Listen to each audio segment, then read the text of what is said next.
I was flipping an omelet in my tiny Portland apartment when my phone buzzed with a message from my sister, Claire. I almost didn't check it. Sunday morning, rain outside, the kind of slow day I tried to protect. But her name on the screen snapped my attention. Hey, we decided to keep Dad's birthday trip small this year. Just immediate family. Hope you understand. For a full 10 seconds I just stared. Immediate family. I was his daughter, for God's sake. The omelet burned. I shut off the stove without looking away from the message, my stomach dropping like I'd missed a step on the stairs. We'd planned that trip for months. Dad's 60th, a weekend on the Oregon coast, the whole family together. I had even rearranged a client presentation at work to make it happen. I called Claire. She answered on the fourth ring, kids screaming in the background. Oh hey Mara. You got my text. What does immediate family mean? I asked. Because unless biology changed overnight, I qualify. She hesitated. Well, it's going to be me, Noah, the girls, and Rowan with his boys. The house will be packed already. Dad wants a calm weekend. Calm, I repeated. Without me. It's not like that, she rushed. Dad wants time with the grandkids. You know how he is. I swallowed hard. Your kids plus Rowan's kids is 5 children. I'm 1 adult. How exactly do I make it less calm? Mara, her voice sharpened. This isn't a debate. It's logistics. It wasn't logistics. It was a pattern. The same one I'd lived in since childhood. Claire, the responsible eldest. Rowan, the miracle baby. Me, the middle child who occupied the quiet space between them and learned not to take up room. Fine, I said because I felt the anger pushing too close to the surface. Have a great trip. I hung up. 2 minutes later my phone buzzed again. Actually, can you do us a favor? Noah and I want to go alone. Could you keep the girls Friday through Sunday? Another buzz. And Rowan and Lila are desperate for childcare too. Mom said maybe you could take all the kids since you're not going. I sat down slowly like my legs didn't fully belong to me. They had uninvited me, and now wanted me to spend that same weekend babysitting 5 children so they could relax with my father. My phone rang. I answered. Did you know about this? Oh sweetheart, don't be upset, she said in that soft, manipulative tone she used when she wanted compliance. The house is small. And you know Claire and Rowan have families. You're flexible. Flexible. The nice word for least important. I already took those days off, I said. Plans? Mar, you live alone. You can visit your father later. He just wants peace this weekend. There was. My life was always seen as empty space. Something everyone else could fill. Mom, do you actually want me there? Silence. Then, please don't make this complicated. I'm not complicated, I said. I'm excluded. She sighed. If you really loved your family, you'd help with the kids. Don't be selfish. The word hit me like a slap. We hung up after that, or maybe I hung up first, I don't even remember. I just remember the quiet afterward, thick and ugly, filling every corner of my apartment. I sat on the couch staring at the wall, heart racing. All my life I'd been the reliable one. The self-sufficient one. The easy one. The one who didn't need. So they decided I didn't matter. And for the first time, a new thought pushed through the guilt and habit and hurt. What if I didn't go along with it this time? What if I stopped letting them shrink me down until I barely existed? The question terrified me. But it also felt like breathing fresh air after years in a stuffy room. I didn't answer any more messages that morning. I just sat there, letting the rain tap its rhythm against the window, wondering what my life might look like if I finally said no. If I finally chose myself. Growing up in Madison, Wisconsin, I learned early that in my family, love wasn't something freely given. It was something rationed out like supplies during a storm. And someone always seemed to get more than their share. Claire, the eldest, got responsibility and praise in equal measure. My parents bragged about her AP classes, her early admission to a private college in Boston, her sensible life choices. Rowan, the youngest, 7 years younger than me, got indulgence. Patience. Excuses. And money, always money. Me. I got overlooked.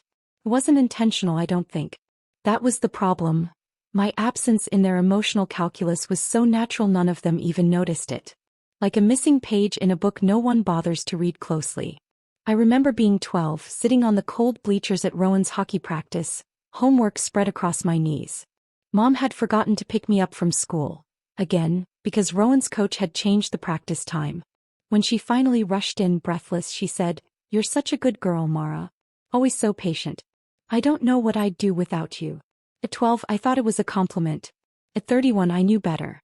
Good girl had always meant, you don't complain, you don't need anything, you make room for others. Claire got a fully paid education. My parents wrote checks, took out small loans they grumbled about but never questioned. When it was my turn, Mom said, cupping my cheek like she was offering comfort instead of an excuse, "Mara, sweetheart, you're so capable. You'll get scholarships." So I did. I worked campus jobs, shared cramped apartments, spent nights crying over spreadsheets that didn't add up because my paycheck wouldn't stretch far enough. And when Rowan's turn came, he got a brand new hybrid, a study abroad semester, and a gap year to grow. "Rowan needs a little help figuring things out," Dad used to say. Funny how no one ever said that about me. Maybe because I'd been figuring things out alone since puberty. The truth was I'd been trained, lovingly, unintentionally, to take up as little space as possible. Don't argue. Don't need. Don't get in the way. And for God's sake, don't ever overshadow the golden boy. So by the time I was an adult, my role in the family was a well-oiled machine. The babysitter. The reliable one. The backup plan. Invisible unless needed. And when I moved to Portland in my late 20s for a job at an architecture firm, my family framed it as, "Mara's so independent. She doesn't need us the way the others do." But there's a difference between not needing and not being offered. Last Christmas was a perfect example. We were all gathered at Claire's place, her kids tearing open presents while my brother's boys chased each other around the living room. Everyone was loud, chaotic, and happy, the way my family loved to be. Dad handed Claire a thick envelope. She opened it and gasped. "Dad, no way."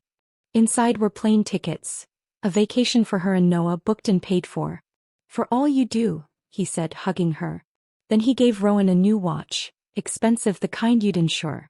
"For working so hard this year," he said, even though Rowan had spent half the year unemployed. And then he turned to me, smiling warmly, holding a snowflake-shaped mug. A mug. From Target. With a candy cane stuffed inside. "You like tea," he said, as if explaining a perfectly logical decision. I smiled back. Of course I did. I'd learned long ago not to show disappointment. It made everyone uncomfortable. But later, while washing dishes after dinner, I heard Rowan say to Claire in the dining room, "Mara's fine. She doesn't care about that stuff." And Claire agreed. "She's low maintenance." Low maintenance. The family euphemism for less deserving. That phrase echoed in my skull now as I sat in my apartment, staring at my dark phone. They had uninvited me from Dad's birthday trip because I was low maintenance. Because I didn't have kids. Because I lived alone. Because I wouldn't make a fuss. Because I always said yes. And now they wanted me to spend that same weekend babysitting while they toasted marshmallows on the beach without me. It wasn't just about this one moment.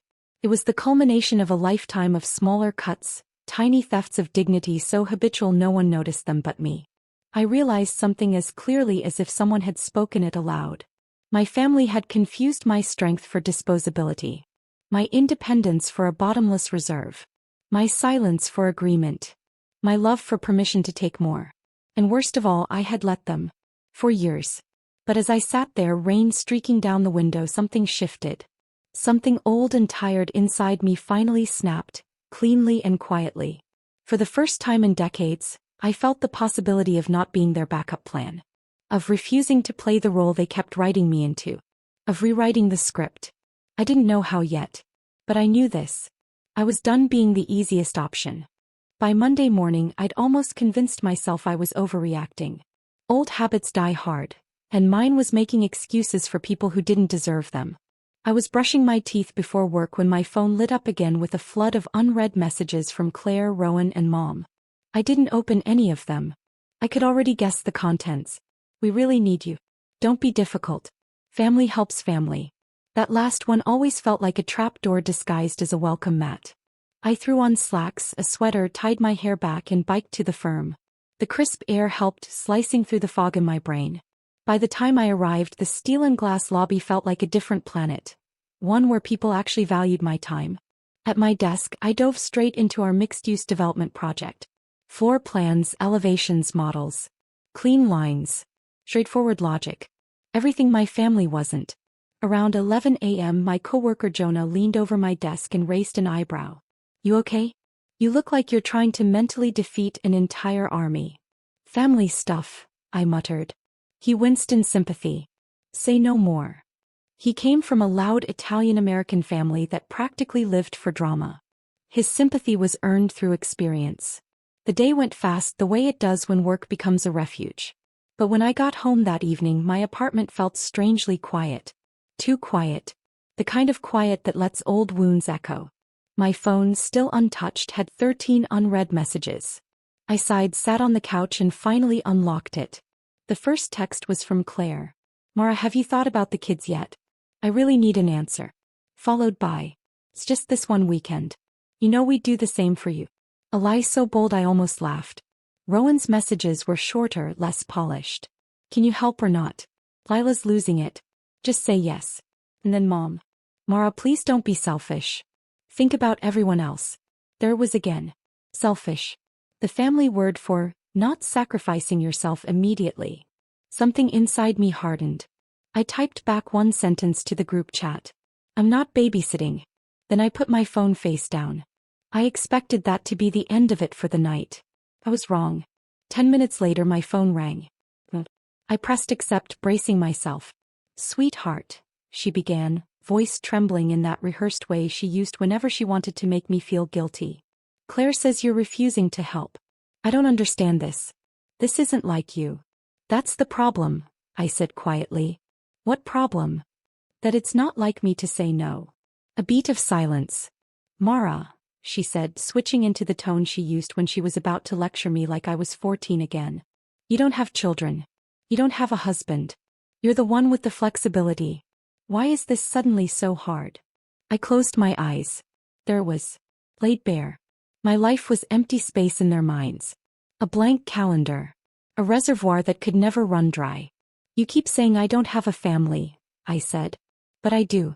It's just not made up of kids and spouses. It's my career. My friends. My time. My sanity.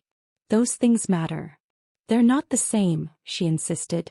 Children are real responsibility. So my life doesn't count because it's only about me? Well, she exhaled, exasperated. It's just different. I swallowed the sharp burn in my throat. Different. Listen. Secondary. Always. Mom, I said carefully, you uninvited me from Dad's birthday weekend. She bristled. We didn't uninvite you. We just left me out, I finished. And then expected me to stay home and babysit so you could all enjoy the trip without me. She didn't answer right away. Finally she said, Rowan is struggling right now. He's always struggling, Mom. And every time the solution is that I should help more. Give more. Bend more. That's not fair, she protested. It's the truth, I said. Mara, she said, lowering her voice as if I were being unreasonable. Your brother has a family. You don't.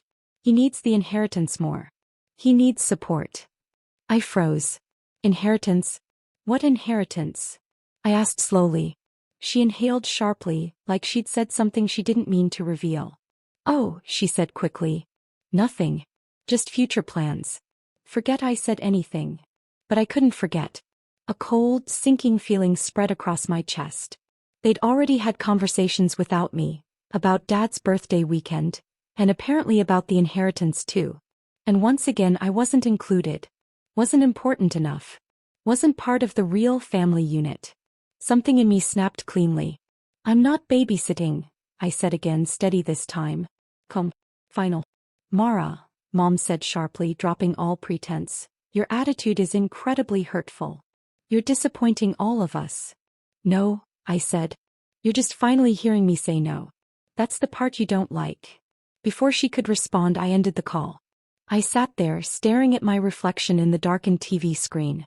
I expected to feel guilty. That I felt, still. Like a lake after a storm finally stops. I wasn't done with my family, not yet. But something had shifted. For the first time in my life, I wasn't the one bending. I wasn't the one absorbing everything so no one else had to feel discomfort. For the first time I had said one small but seismic word. No. And I had a feeling this was only the beginning. The email came on Tuesday evening, just as I was settling onto the couch with leftover pasta and a half-watched documentary queued up. I wasn't expecting anything except maybe another guilt-drenched message from Claire or Mom. But instead I saw a name I barely recognized. Elliot Markham, attorney at law. Subject: estate documents. For your review. For a moment I honestly thought it was spam. Then I opened it. Dear Miss Carter. Your mother recently updated her estate plan and requested that all 3 of her children receive copies of the relevant documents. Attached is the finalized will for your records. If you have any questions, please feel free to contact my office. Regards, Elliot Markham. My stomach dropped. Estate plan. Well, I hadn't known my mother was updating anything. I hadn't known she had contacted a lawyer. And I certainly hadn't known she wanted me to review anything. Hands shaking slightly, I opened the PDF. 16 pages. Dense legal language. I skimmed it first, then forced myself to slow down line by line. By the time I reached page 12, my pulse was hammering so hard I could barely hear the rain outside. There was the distribution section. Clear and ambiguous. 100% of my estate is to be inherited by my son Rowan Carter. Not split. Not divided. Everything. The house in Madison. Her retirement accounts. Life insurance. Furniture. Savings. Assets. Everything. Claire was listed only once. A small courtesy bequest of $15,000 for managing family matters. Me. One line. Almost insulting in its brevity. To my daughter Mara, I leave my personal book collection and my gratitude for her understanding. Books. Used paperbacks mostly. Some old cookbooks. Nothing worth more than a few $100s total. I stared at the screen until the words blurred. I wasn't just overlooked. I was erased. After everything. The babysitting, the sacrifices, the late-night calls from Claire, the countless times I covered for Rowan's screw-ups, the holidays spent helping while everyone else relaxed. They had decided the only thing I deserved was gratitude. And not even spoken gratitude. Written in a will like a footnote. I closed the laptop slowly, almost gently, as if slamming it shut would make this more real. I had 1,000 thoughts, all sharp, jagged, flashing past too fast to grasp. But one thought rose above the rest like a voice breaking through static. They didn't even think I'd question it. A buzzing sound made me jump. My phone. A new text from Claire. Hey, did you get the docs? Wild, right? Call me when you see them. Wild. As if Mom's will were some quirky family anecdote. I didn't answer. Another buzz, Rowan. Mom figured you wouldn't mind. You're good on your own anyway. Good on my own. The phrase hit harder than the will. My independence, something I'd fought for, built from scratch, had been used as proof I didn't deserve anything. As if being capable meant I didn't deserve care, support, security, family legacy. Then Mom called. I didn't want to pick up. But something inside me, maybe anger, maybe the need for clarity, made me swipe to accept. Mara, she said softly, I assume you've seen the will. I didn't speak. I let the silence fill the line until she grew uncomfortable. She sighed. Sweetheart, you know Rowan needs help. He has the boys. He's had a difficult few years. You're stable. You're successful. You don't need an inheritance. Is that what you think? I said, voice shaking. That I need nothing because I built my life without asking you for anything? That I don't matter because I don't have kids? You're twisting this, she snapped. When guilt didn't work, she always switched to irritation. It's a practical decision. You'll be fine without all that. Rowan won't. So instead of teaching him to stand on his own feet, I said, you decided to give him your entire estate? He has a family, she repeated like that ended the conversation. You don't. There was the truth beneath everything. My lack of children made me less worthy. My independence made me less needy. And in my family's logic, less deserving. Mom, I whispered, what you did wasn't practical. It was cruel. She inhaled sharply. If you refuse to help with the kids this weekend because of this weekend. I choked out a laugh. You think this is about babysitting? You cut me out of your will, Mom. You're overreacting. I'm reacting, I said. For once. She started talking again, but I wasn't listening. Something in me had shifted, settled, clicked into place. The fog I'd carried for years. The doubts, the guilt, the instinct to minimize myself. Lifted all at once. They had written me out of the trip. Written me out of decisions. Written me out of the family plan. And now written me out of the family legacy. And somehow they expected me to still show up. Smile. Help. Sacrifice. Not anymore. I have to go, I said. I need time to think. Maura. I hung up. For a long moment I didn't move. I sat there in the quiet, staring at the dark window, watching rain streak down the glass. Then with a steady hand I blocked Claire's number. Then Rowan's. Then Mom's. The silence that followed felt peaceful. Empty but peaceful. I realized something as I set my phone down. They had already let me go. I was just finally letting them go back. After I blocked their numbers, the quiet in my apartment felt uncanny, like a sudden snowfall that muffles everything. No buzzing, no guilt-laced demands, no siblings treating my time like a family resource to be divvied up. Just stillness. At first I didn't know what to do with it. I walked to the kitchen, opened the fridge, stared at a half-empty carton of almond milk, closed the fridge. I wandered into the bedroom, sat on the edge of the bed, stood up again. My nerves were pacing a circle inside my chest. Finally I went back into the living room, sat cross-legged on the rug and whispered out loud, to no one, "I'm allowed to leave." The words landed like something I had never been permitted to say before. Leave the guilt. Leave the role. Leave the endless loop of giving and being taken for granted. And suddenly, as if the universe wanted to underline my thought, a notification pinged. An email, not a text. A travel site I used once for a work trip. A big banner across the top. Fall flight deals. This weekend only. My heart gave a strange little kick. I already had the weekend off. I already wasn't going to Dad's birthday trip. I already wasn't babysitting 5 children. So what exactly was stopping me from doing something with my time that wasn't about them? I opened the site. I didn't even think about where I wanted to go. I just scrolled through the list of flights leaving Friday. Denver. Nashville. Santa Fe. Boise. San Diego. I clicked Denver. The photos popped up. Mountains, blue skies, red rock formations, breweries, art museums. And something inside me lit up, small but real. I'd never been. I'd always wanted to go. And more importantly, it was far enough away that no one could show up at my door demanding I change diapers. I booked the flight. I didn't give myself time to reconsider. I entered my card number, clicked submit, and stared at the confirmation email like I'd just bought a one-way ticket to another version of myself. Then I did something even more radical. I turned my phone off. Completely. Powered down. Dropped it into my desk drawer like a stone. For the first time in my adult life I was unreachable. Friday came faster than I expected. I woke with nervous excitement buzzing through my veins. Instead of packing snacks and coloring books for someone else's children, I packed for myself. Leggings for hiking, a warm jacket, a novel I'd been too tired to read for weeks, headphones, a sketchbook.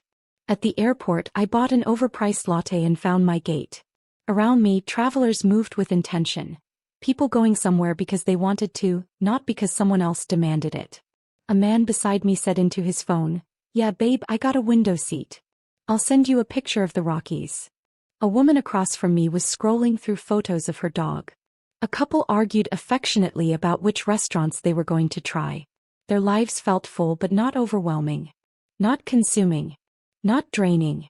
I realized I'd been living like a battery, constantly depleted by a family who never bothered to recharge me. I boarded the plane. Settled into my seat. Watched Portland fall away beneath the clouds.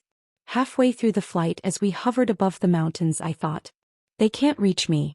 For the first time they can't reach me. And instead of fear I felt something fierce and freeing. When we landed the Denver air felt different. Thinner, drier, sharp with possibility. The taxi ride into the city took me past murals and brick warehouses, coffee shops and breweries, wide streets lined with golden leaf trees. Everything felt alive. My hotel was in Capitol Hill, a renovated old building with tall ceilings and creaky wooden floors. My room looked out onto a park where people walked dogs and jogged under orange streetlights. I set my bag down, breathed in the faint scent of old pine wood and realized I was here, alone, by choice, on my own terms. That night I walked to a tiny Ethiopian restaurant I found online. I ordered injera and spicy lentils, drank a beer and watched people pass by the window outside. No one knew me. No one expected anything from me. I was a stranger with a warm meal and absolutely no obligations. Halfway through dinner, I felt my throat tighten, not with sadness but with an overwhelming sense of relief. For so long I thought taking space from my family would make me feel lonely. Instead, it made me feel like I could breathe again. Back in the hotel, I finally turned my phone on. The screen lit up with 38 texts, 19 missed calls and 9 voicemails. I didn't open a single one. But one message caught my eye, not because it was kind but because it was different. It was from Lila, my brother's wife. Just one sentence. I understand why you left. You deserved better. Please take care of yourself. I stared at it for a long time. It wasn't forgiveness. It wasn't a reunion. It wasn't even a promise. But it was recognition. And that, coming from someone inside the family orbit, meant something. I put the phone on airplane mode again and slid it under my pillow. Tomorrow I'd go hiking. Maybe explore a museum. Maybe sit in a cafe with my book and watch the world go by. And for the first time in years, the entire weekend belonged to me. Not as an obligation. Not as the designated babysitter. Not as the invisible daughter. But as a person who finally, understood she was allowed to choose herself. I woke up on Saturday in my Denver hotel room to pale light filtering through the curtains and the creak of footsteps in the hallway. Strangers coming and going, living their own lives, blissfully unaware of mine. For once, the world felt big, not suffocating. I dressed, grabbed the hotel's tiny paper cup of coffee from the lobby, and drove a rented Jeep toward Red Rocks Park. The sandstone formations rose up out of the earth like something ancient and untamed, their rust-red edges catching the morning sun. I hiked for hours. Up steep trails, past switchbacks, along ridgelines where the wind whipped hard enough to sting my cheeks. My lungs burned from the altitude, but it felt good, real, physical, immediate pain, not the slow emotional erosion I'd grown used to around my family. Halfway up the trail, I stopped to catch my breath. Below me, the entire valley sprawled out, dotted with houses, roads, tiny specks of people moving along the trails. I felt small. But for once, not insignificant. Just a person among other people. Not the family's workhorse. Not the convenient option. Just me. When I finally came down from the trail, sweat cooling on my skin, I drove into Morrison, found a cafe with outdoor seating, and ordered a ridiculous latte topped with cinnamon foam. For the first time in what felt like years, I ate slowly. Watched cars pass. Watched families laugh. Watched a couple argue playfully over a map. No one needed anything from me. Later, I wandered into a little bookshop, shelves crooked, floorboards uneven. It smelled like ink and dust and possibility. A young woman with short blue hair and a nose ring glanced at the hiking dust on my shoes. Red Rocks. I nodded. First time in Denver? Yeah. Just here for the weekend. She smiled in that easy, friendly way locals do when they secretly hope you'll fall in love with their city. Well, welcome. Let me know if you need recs. She went back to stacking books and I browsed slowly, running my fingers along spines. I picked out 2 novels and a collection of essays about resilience. The cashier slipped a bookmark into my bag and said, "Have an amazing weekend, okay?" I nodded. I really think I will. Back at the hotel, I showered, wrapped myself in a towel and let the warm air fog the mirror. I felt lighter than I had in months. I turned my phone on, mostly out of curiosity. The notifications arrived in an avalanche. 35 new texts. 11 missed calls. Voicemails from Mom Claire Rowan. But one email stood out instantly. Subject: Additional documents. Clarification needed. From Elliot Markham, attorney at law. My breath hitched. I opened it. Dear Miss Carter. I hope you are well. I am reaching out because, upon further review of your mother's estate documents, I discovered a discrepancy I feel obligated to bring to your attention. Your mother's updated will, the one executed 3 weeks ago, did not formally revoke an earlier version created approximately 18 months prior. In that earlier will, your mother divided her assets equally among all 3 children. My pulse quickened. I sat up straighter. The email continued. Additionally, I have notes in her file indicating that during the latest meeting, your brother Rowan was present and spoke on her behalf for most of the appointment. I cannot disclose certain details, but I can say I had concerns about potential undue influence. I stared at the screen. Undue influence. Legal terminology. Heavy. Serious. He finished with, If you wish to discuss possible next steps, please contact my office. I believe this matter warrants your attention before any future complications arise. Sincerely, Markham. I set the phone down slowly like it might go off like a bomb. My heart was pounding but not in panic. Not anymore. Pieces snapped into place with painful clarity. Rowan at the lawyer's office. Mom parroting his words. Claire dodging questions. Everyone knowing except me. They didn't just cut me out emotionally. They tried to cut me out legally. I stood up, pacing the small hotel room, my pulse in my ears. Memories flashed like scenes from a movie I'd seen 100 times but only now understood. Mom handing Rowan money just for now. Claire covering for his reckless choices. Dad saying your brother's had a hard year for the 8th year in a row. Me swallowing my needs every time because it was easier. No. They'd planned my exclusion on paper. Official, notarized, filed away. But they didn't expect the lawyer to reach out. They didn't expect a trail. They didn't expect me to question anything. They expected me to just accept it. Like always. I sat back on the bed, exhaling slowly. There was a time not long ago when I would have ignored the email. When I would have convinced myself contesting anything would be selfish or dramatic. Not anymore. I opened a new message. Mr. Markham, thank you for informing me. I'd like to schedule a consultation to discuss my options. I return to Portland Monday evening. Please let me know your availability next week. Regards, Mara Carter. Before I could lose my nerve, I hit send. Then I turned my phone off again. Not to hide. Not to avoid. But to protect the peace I'd finally found. Tomorrow I'd explore the city again. Have brunch. Walk downtown. Visit an art museum.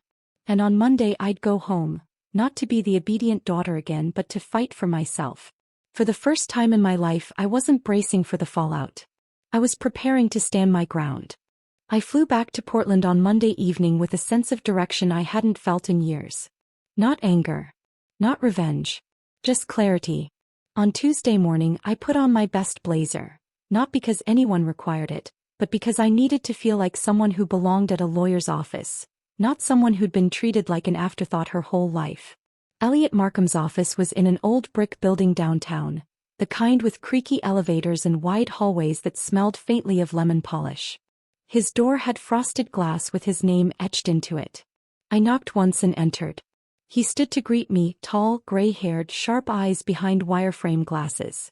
The kind of man who looked like he'd seen enough family battles to recognize the pattern from a distance.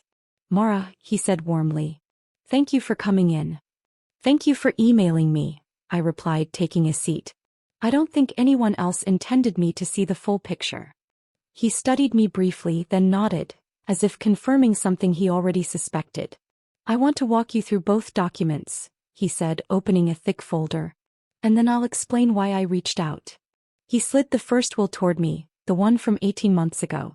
I looked at my mother's neat signature, my siblings' equal shares, the fairness of it. Then he slid the second will, the one executed 3 weeks ago. The one that gave Rowan everything. When the pages were side by side, the contrast was stark. You mentioned undue influence, I said quietly. What made you think that? He clasped his hands. Your mother came in with your brother. She didn't speak much. Rowan did most of the talking. He insisted, his word not mine, that you and your sister were financially stable and didn't need anything. And when I asked to speak to your mother alone, he refused to leave the room. My jaw tightened. I should have seen it coming. But there is a strange shock that hits when the thing you suspected becomes fact. Elliot continued. I made notes documenting my concern. The law doesn't allow me to advise against a client's wishes outright, but I can flag issues. And this, he tapped the second will, was an issue. I exhaled a long, shaky breath. So, what are my options? We can challenge it, he said. Because your mother failed to revoke the earlier will and because there's evidence, circumstantial but strong, that Rowan may have pressured her. A judge could rule that the earlier will stands.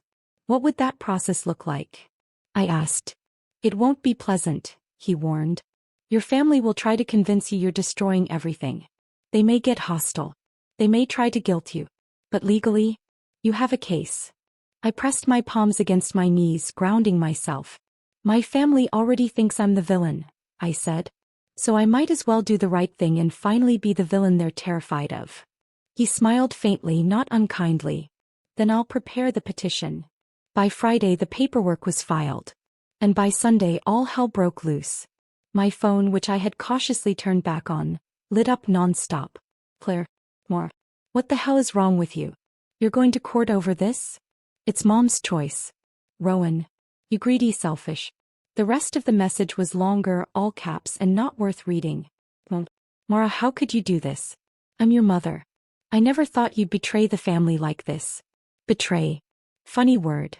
As if quietly erasing me from her will hadn't been betrayal. I didn't respond to any of them. Instead, I met with Elliot and signed more documents. He warned me depositions would be ugly. Family tends to show its true colors when money enters the equation. But the next surprise came from someone I least expected. On Monday, I got a text from a number I didn't recognize. Hi Mar, it's Lila. Could we meet? It's important. Curiosity 1. We met at a cafe downtown, neutral ground. She arrived looking exhausted, dark circles under her eyes, hair tied back in a loose ponytail. But when she sat down across from me, her posture was steady. Determined. I'm leaving Rowan, she said without preamble. I blinked. What? He's been manipulating your entire family for years, she said, voice eerily calm. And he manipulated your mother. I have proof. She slid her phone across the table. I hesitated, then looked. Screenshots. Voice memos. Notes she'd taken. In one recording, Rowan was practicing what he'd say to the lawyer. Just tell her the girls don't need it. Tell her Mara's fine. She always bounces back. She won't fight it. She never fights anything. In another he told Lila. If I don't get the house, we're screwed. Mom will do whatever I tell her if I push hard enough. And there was the truth. Ugly. Undeniable. I felt a cold, focused calm settle over me. Lila, I said slowly, would you be willing to testify? She nodded. I want to.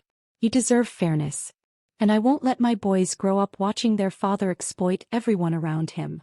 For the first time I felt something resembling hope. Not vengeance. Not satisfaction.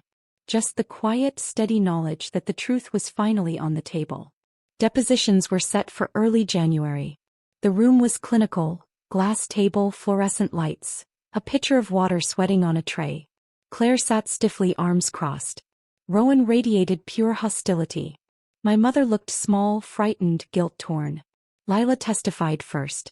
Then Elliot presented the earlier will. Then his notes. Then inconsistencies in the second document. By the time it was my turn to speak, I wasn't scared anymore. I looked each of them in the eye, my mother, my sister, my brother, and said, I'm not doing this because I want money. I'm doing this because I won't let you erase me anymore. Mom flinched. Claire's jaw tightened. Rowan rolled his eyes. But for the first time in my life, I didn't shrink under their reactions. I wasn't the convenient daughter anymore. I wasn't the understanding sibling. I wasn't the easy choice. I was a person with a voice. And they were finally being forced to hear it. The judge's ruling came in March. Elliot called me, voice warm for the first time since we met. You won, Mara. The earlier will stands. Everything is divided equally. I closed my eyes and let the weight fall away. Not because I cared about the inheritance itself, but because for once, for the first time, justice wasn't just a concept. It was something that finally landed on my side. And as much as it hurt to see my family's reaction, I felt something else underneath. Peace. Maybe small. Maybe fragile. But real. Finally real. Spring arrived in Portland like it always did. Quietly, almost shyly. Trees began to bloom along the sidewalks, pale green first, then bursts of color that made the whole city look softer, lighter. I felt lighter too. Not because everything was perfect. Not because winning in court magically fixed my family. But because for the first time in my life I wasn't bending under their weight. I wasn't shrinking. I wasn't apologizing. I wasn't available by default. I was finally living a life that belonged to me. The fallout from the ruling played out exactly as Elliot predicted. Rowan sent a series of texts that ranged from furious to desperate to self-pitying. I didn't respond. Claire sent one long email about how I'd destroyed the family's trust, and how Dad would be heartbroken. She conveniently ignored the fact that I'd been excluded from Dad's birthday and written out of Mom's will long before I took any action. I didn't respond to her either. My mother called once. She didn't cry this time. Her voice was cold and edged with something like disbelief. "Mara," she said, "I never thought you would do something like this to your own brother." "To my brother?" I said quietly. "Or to your plan to pretend I don't exist?" She inhaled sharply as if I'd hit her. Then hung up. And for the first time I didn't fall apart after one of her calls.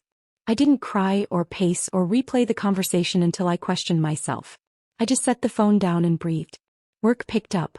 I got promoted to senior designer. More clients, better pay, an office with a window. My coworker Jonah, upon hearing the news, clapped me on the shoulder and said, "I knew you had boss energy." It was just simmering.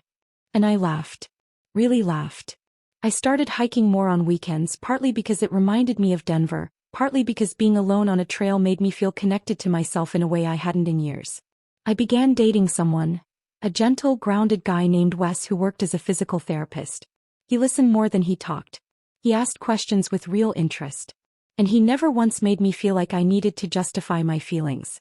He had his own complicated family history, so when I told him mine, he didn't flinch or minimize it. He just nodded and said, "Sounds like you spent a long time being the strong one. Bet that gets lonely." It did. It had. And hearing someone recognize that mattered. In early May, I came home from work to find a handwritten envelope in my mailbox. My mother's handwriting. My heart jumped, then steadied. I took the letter upstairs, sat at my kitchen counter and opened it. "Mara, I've had time to think. More than I expected. Your brother and sister are angry with me for writing to you, but I need you to hear this from me directly." I breathed slowly and kept reading. "You were right. Rowan pressured me into changing the will. I let him because it was easier than arguing with him. I know that hurt you deeply. I'm sorry. Truly. You didn't deserve that. You never deserved the way you were treated as the strong one. I relied on you too much and appreciated you too little. I don't expect forgiveness. I just wanted you to know I finally understand my part in all of this. Mom." I set the letter down and stared at it for a long time. It wasn't an apology that fixed everything. It didn't erase the hurt. It didn't rebuild trust.